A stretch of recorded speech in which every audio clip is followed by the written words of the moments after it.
The moment Caitlin Clark stepped back onto the court at Team USA camp, the energy in the gym shifted and everyone felt it. This was supposed to be a routine stretch of practices. Instead, it turned into one of the most talked about moments in women's basketball this year. Not because of a press release, not because of social media hype, but because of what happened in real time on the floor. Clark wasn't just returning from a long injury stretch. She was returning to questions, doubts, whispers that maybe the grind had finally caught up to her. After all, missing games, losing rhythm, and battling multiple injuries can change a player, sometimes permanently. And there were plenty of people quietly wondering if that version of Clark we'd gotten used to was gone. Those questions didn't last long. Within minutes, it was clear this wasn't a player easing back in. The confidence was there, the range was there, the control was there, and as the tempo picked up, the contrast inside the gym became impossible to ignore. One player looked completely in sync with the speed and spacing of the system, others not so much. That's where the conversation started to turn. Because while Clark was settling in, reports and online buzz began swirling around Angel Reese and her experience at camp. Rumors suggest frustration, observers pointed to body language, and by the end of it, speculation exploded about whether everyone was truly on the same page. This wasn't just about shots going in, it was about fit, mindset, and how pressure exposes things talent alone can't hide, especially inside USA basketball. And once you see how this all unfolded, it becomes clear why this camp may have quietly set the tone for the future. Before a single drill was finished, the questions surrounding Caitlin Clark started disappearing one by one. There was no slow build-up, no cautious easing back into form. From the moment the ball touched her hands, it was obvious she hadn't come to test things out. She came to remind everyone who she is. This mattered because the doubts weren't random. Clark's time away hadn't been short or simple. Multiple injuries had interrupted her rhythm, limited her games, and fueled a quiet narrative that maybe the wear and tear had finally slowed her down. That's usually how these stories go. A generational player misses time, comes back human, and the league moves on. Except that didn't happen here. What stood out immediately wasn't just the makes, it was how she was moving. The balance was back. The confidence pulling from deep wasn't forced. She wasn't hunting shots to prove a point. She was letting the game come to her, and that's often the clearest sign a player is truly healthy again. When someone's unsure, you can see it in the hesitation. There was none of that. The deep shots especially told the real story. Not rushed, not hopeful, clean pull-ups from well beyond where defenders felt comfortable. Those logo looks weren't desperation, they were statements, and they landed differently because of when and where this was happening. Team USA camp isn't built for individual showcases. It's designed to expose weaknesses, to punish inefficiency, to test whether your game scales up against elite competition. Clark's didn't just scale, it fit perfectly. That's why the gym's energy shifted so quickly. Teammates adjusted their spacing without being told. Defenders picked her up earlier and earlier. Coaches watched more closely. These aren't things that happen because of reputation, they happen because of control. And control is what silences doubt faster than anything else. This wasn't a feel-good comeback, it was a functional one. She wasn't proving she could still score, she was proving she could still run the game. That distinction matters at this level. Anyone can get hot. Very few can dictate pace, spacing, and decision-making against all-star talent. By the end of those early sessions, the question was no longer whether Clark was back. That was already answered. The real question became something else entirely. If she looked this comfortable already, what was this camp about to reveal about everyone else? Once the initial shock of Caitlin Clark's return wore off, the camp settled into what Team USA is actually designed to do: expose fit. Not talent, not reputation, fit. Because at this level, everyone can play. The difference is whether your game translates when the pace accelerates and the margin for error disappears. That's where the contrast started to show. Team USA's system, shaped by USA basketball, is built on speed, spacing, and constant decision-making. There's no time to hold the ball, No room to force touches. Every action flows into the next, and every player has to read the floor in real time. It's not personal, it's structural. Clark thrived in that environment almost immediately. She didn't just score within the system, she amplified it. The ball moved faster when it ran through her. Teammates cut with confidence because they trusted the timing. Defenders had to stretch the floor earlier, which opened space for everyone else. That's the kind of impact that doesn't show up as selfish dominance, it shows up as collective efficiency. At the same time, reports and fan observations suggested that Angel Reese was experiencing a very different adjustment. To be clear, nothing has been officially confirmed, but multiple observers noted moments where the rhythm stalled when play slowed into the post. In a system that rewards quick reads and perimeter spacing, that can become a problem fast. This is where speculation needs to be framed carefully. It's not about effort, it's not about toughness, it's about stylistic alignment. A game built around physical interior play can dominate in certain settings, but international-style systems often demand versatility first. And when drills intensify, those differences get magnified. What made this dynamic stand out wasn't one bad rep or one missed shot. It was repetition. The system kept moving, Clark kept adapting, and the gap between players who could accelerate with the pace and those who needed it to slow down became harder to ignore. That's not a knock, it's a reality of elite basketball environments. This is why Team USA camps are unforgiving. They don't bend to individual strengths. They ask whether your strengths elevate everyone else.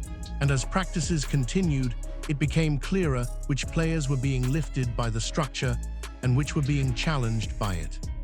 And when that realization sets in, pressure doesn't fade. It multiplies. As the camp moved deeper into live reps and full-speed scrimmages, the environment changed. This is usually where things get uncomfortable. Drills become faster, rotations tighten, mistakes get punished immediately, and the pressure stops being theoretical. It's right there in every possession. For Caitlin Clark, that pressure seemed to sharpen everything. Her decision-making sped up without becoming reckless. She started seeing angles before they opened, hitting cutters in stride and pulling defenders just far enough to create space. The game didn't slow down for her, it organized itself around her. That's when the contrast became impossible to ignore. Observers at camp noted how quickly the flow stalled when possessions shifted away from that rhythm. When the ball stopped moving, when reads took an extra beat, the defense recovered. At this level, that half second is everything. And in a system that thrives on continuous motion, hesitation doesn't just affect one player, it ripples through the entire lineup. This is where reports began to mention visible frustration from Angel Reese. Again, nothing official was announced, but multiple accounts described moments where body language told a story, missed opportunities, glances toward the bench, the kind of reactions that show up when expectations clash with reality. To be clear, frustration isn't failure, it's human. But how players respond to it under a microscope matters, especially at USA basketball, where roles are earned daily and nothing is promised. What stood out most to veteran observers wasn't one missed shot or one awkward possession. It was the difference in response. Clark kept communicating, kept pointing, kept pulling teammates into the action. Even when she didn't score, the offense felt connected. Meanwhile, some possessions elsewhere felt heavy, like they needed to be forced instead of flowing. That's when the spotlight truly turned on. Because elite camps don't just evaluate skill, they evaluate adaptability. Can you stay engaged when the system doesn't revolve around you? Can you contribute when your touches decrease? Can you elevate others without needing validation? Those questions don't get asked out loud, they get answered in real time. And as the scrimmages piled up, it became clearer why coaches and veterans were watching certain players more closely than others. Not for highlights, but for composure. Because at this level, pressure doesn't break players randomly. It reveals exactly who they are. By the second day of camp, the evaluation shifted from skill to substance. This is usually when veteran eyes start locking in, not on who's scoring, but on who's responding. And several observers pointed out that the difference showed up less in box score moments and more in body language. On one end, Caitlin Clark looked increasingly comfortable directing traffic. She was calling out actions before they unfolded, adjusting spacing mid-possession, and communicating constantly on defense. When a teammate missed a look, she didn't react, she reset the next play. That calm matters in a high-pressure environment where everyone is fighting for clarity. Veteran presence picked up on it too. People noted how Sue Bird watched closely from the sideline, the way experienced champions do when they recognize command rather than flash. No big reactions, just attention. At this level, that's often the loudest signal. Meanwhile, reports and fan accounts suggested growing frustration elsewhere. In particular, observers claimed Angel Reese appeared visibly uncomfortable as the pace increased and touches became less predictable. Again, this is important to frame carefully. There's been no official statement, and camps are intense by design, but multiple people pointed to moments where reactions lingered longer than the play itself. That's when coaches usually take note. Team USA environments are built to test emotional discipline as much as physical ability. When possessions don't go your way, the expectation isn't to disengage, it's to double down on defense, rebounding, and communication. Observers said Clark leaned into that. Others, according to reports, struggled to mask frustration when roles didn't align with expectations. What made this moment feel significant wasn't a single incident, it was repetition, the same patterns surfacing across drills and scrimmages, and when that happens, the evaluation quietly shifts from how good are you to how do you handle not being the focal point. This is especially true under Kara Lawson, whose systems prioritize pace, awareness, and adaptability. Her teams don't slow down for individuals, they move forward with or without you. As the sessions continued, chemistry began forming more naturally in certain combinations. The ball moved cleaner, cuts became instinctive, and the contrast between players who were settling into the rhythm and those still searching for comfort became harder to ignore. That's when speculation really started circulating, not about talent, but about fit. And once that question enters the conversation, it tends to follow players long after camp ends. Because at this level, coaches don't ask you to change who you are. They ask whether who you are works here. This is the point where everything intensified, not because of an announcement, not because of a viral clip, but because the energy inside the gym reportedly shifted in a way people couldn't ignore. As practices wore on, whispers started moving faster than the drills themselves, and suddenly, the focus wasn't just on who was thriving, but on who looked increasingly out of place. According to reports and multiple observer accounts, frustration appeared to reach a breaking point for Angel Reese. To be very clear, nothing has been officially confirmed by Team USA, and no formal statement has laid out details. But rumors suggest there was a moment where expectations collided hard with reality. The issue, from what's being said, wasn't effort. It wasn't conditioning, it was role. Team USA camps don't revolve around individual identities, they revolve around function.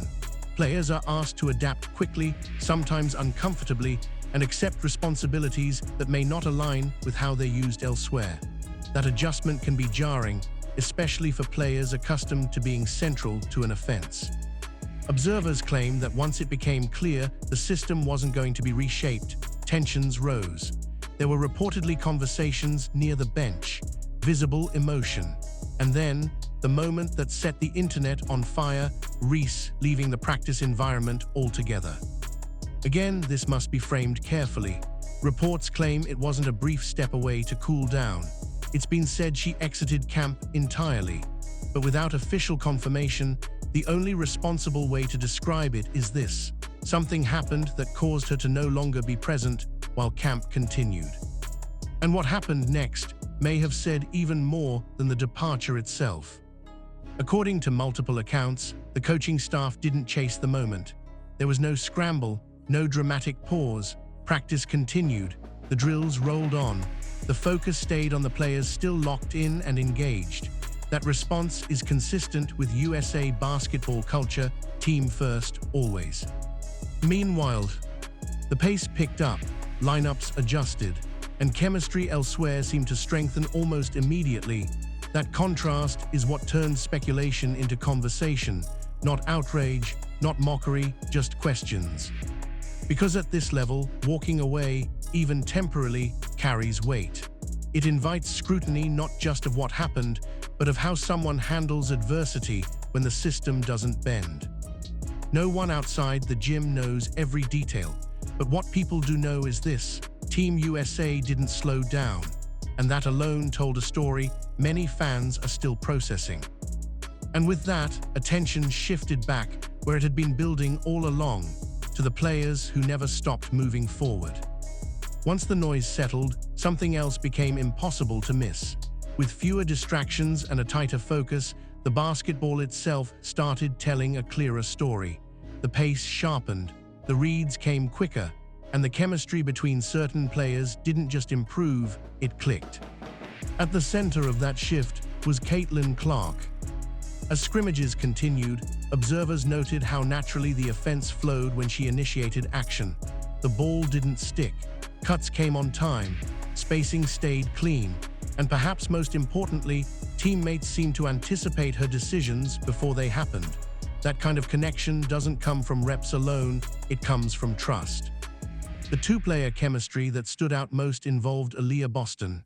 Reports from camp described their pick-and-roll timing as nearly automatic.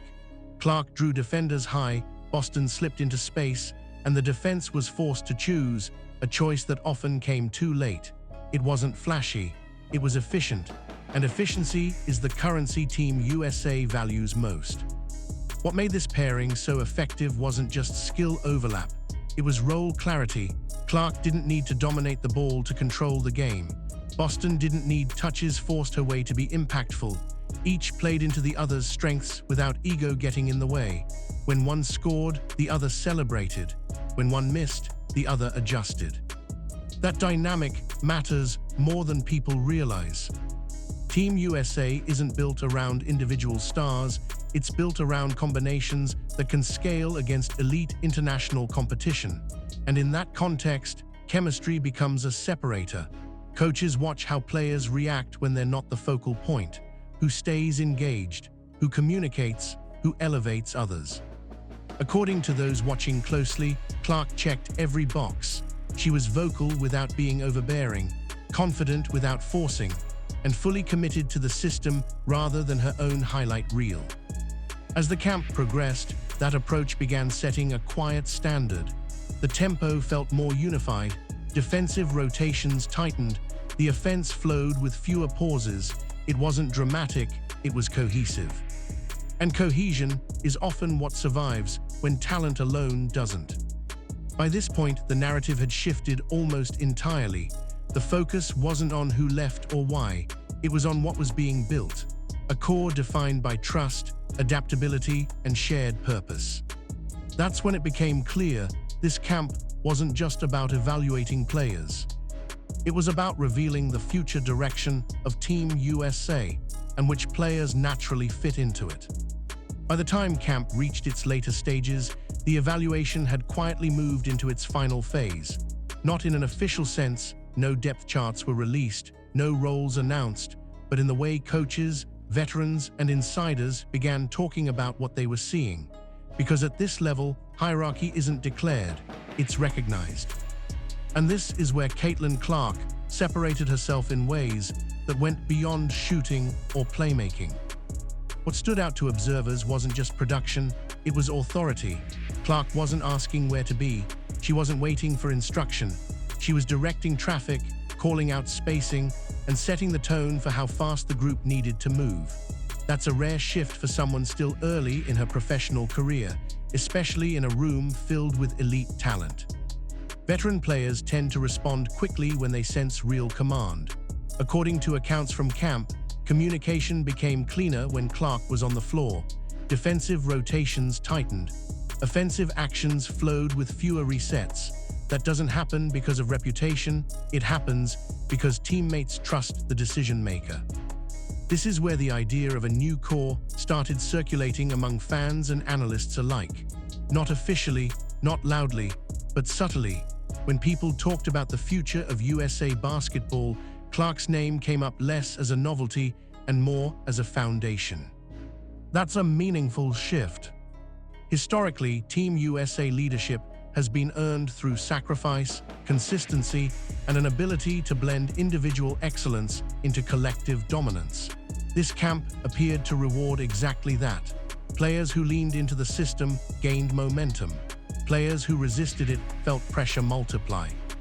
And that's why this moment feels larger than one practice or one rumored incident. Because camps like this don't just decide who fits now. They influence how coaches think years ahead, toward World Cups, Olympic cycles, and roster continuity. When a player demonstrates they can elevate others while keeping ego out of the equation, it changes how they're viewed long-term. No one is crowning anything yet. That's not how this program operates, but many believe the internal picture became clearer over these sessions: who adapts fastest, who steadies the group, who thrives when the spotlight is brightest and expectations are highest.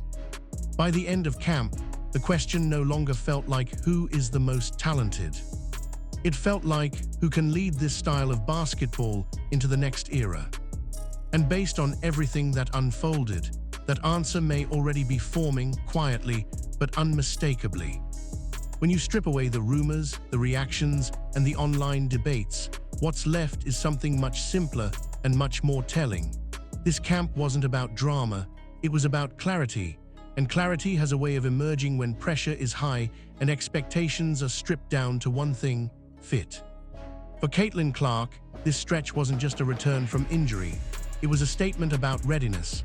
Not readiness to score, that was never the real question, but readiness to run a system built on speed, spacing, and trust. The way she operated inside Team USA camp suggested comfort with responsibility, not fear of it. And that distinction is everything at this level. What made the difference wasn't volume shooting or highlight moments. It was consistency, communication, the ability to elevate teammates without demanding attention. Those traits don't always go viral, but they're exactly what programs like USA Basketball value when they're thinking long-term. At the same time, the reported struggles elsewhere served as a reminder of how unforgiving this environment can be. Team USA doesn't bend its identity around individual preferences. It asks players to adapt quickly, sacrifice willingly, and stay engaged even when the role isn't glamorous. When that alignment breaks down, the system doesn't slow, it moves on. That doesn't make anyone a villain, it just exposes reality. This is why camps like this matter more than exhibition games or box scores. They reveal who thrives when structure is non-negotiable, who stays composed when touches fluctuate, who leans into the grind instead of pushing back against it. Nothing here guarantees future outcomes. Rosters evolve, roles change, careers take unexpected turns, but moments like this tend to linger in the minds of coaches and veterans long after the gym empties, not because of what was said publicly, but because of what was shown privately. If there's one takeaway, it's this: greatness at the highest level isn't just about talent asserting itself, it's about talent aligning with purpose. The players who understand that don't need to announce it. They show it in how they move, how they lead, and how they respond when the spotlight gets uncomfortable. This camp didn't crown anyone, but it may have clarified who the future naturally gravitates toward. And sometimes, that quiet clarity is far more powerful than any headline.